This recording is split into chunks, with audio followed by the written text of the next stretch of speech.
The only possible attitude toward out-of-control desire is a declaration of all-out war.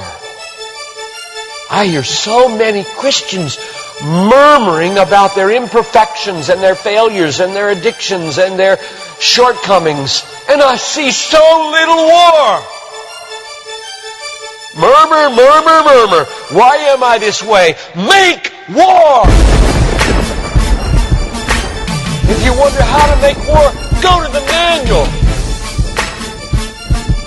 Don't just bellyache about your failures. Make war! He says, I'm continuing the quote, there is something about war that sharpens the senses. You hear a twig snap or rustling of the leaves and you are in attack mode. Someone coughs and you are ready to pull the trigger. Even after days of little or no sleep, war keeps us vigilant. There is a mean, violent streak to the true Christian life. But now let's very carefully ask, violence against whom? Or what? Not other people. Not other people. Not other people. Not Muslims. Not Hindus. Not Buddhists. Not atheists. Not secularists. Not nominal Christians. Not wives or husband or children or ornery bosses. But on every impulse in our soul to be violent to other people. Violence, a mean streak in Christianity, against our own selves. And all in us that would make peace with sin and a settling in peacetime mindset. We make war on that in us. It's a violence against all lust in ourselves. All enslaving desires for food, caffeine, sugar, chocolate, alcohol, pornography, money, the praise of man, approval of others, power, fame. This is our enemy. This is where we make war. It is a violence against all racism in our souls, all sluggish indifference to injustice in our souls, a violence against all indifference to poverty and indifference to abortion in our souls. Did you know that in the warfare of Romans, Satan doesn't show up until chapter 16.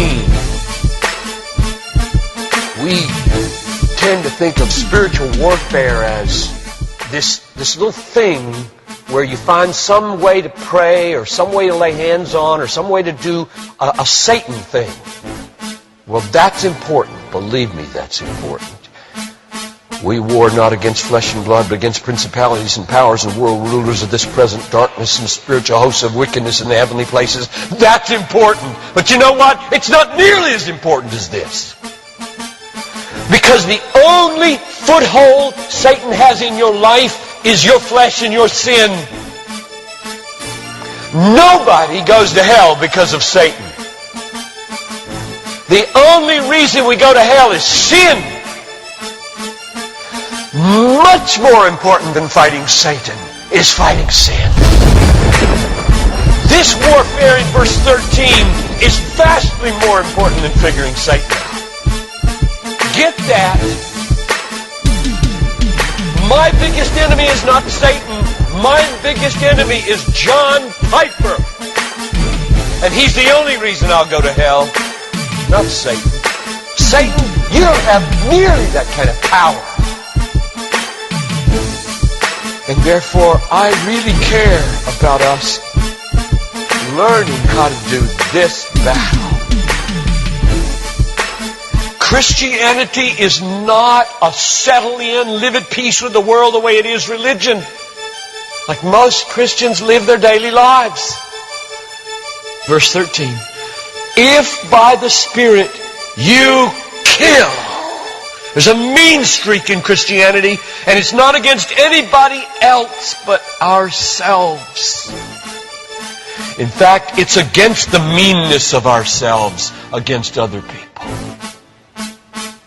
If you feel like you're a mean person against others, a harsh person, a critical person, you know your problem? You haven't learned to make war.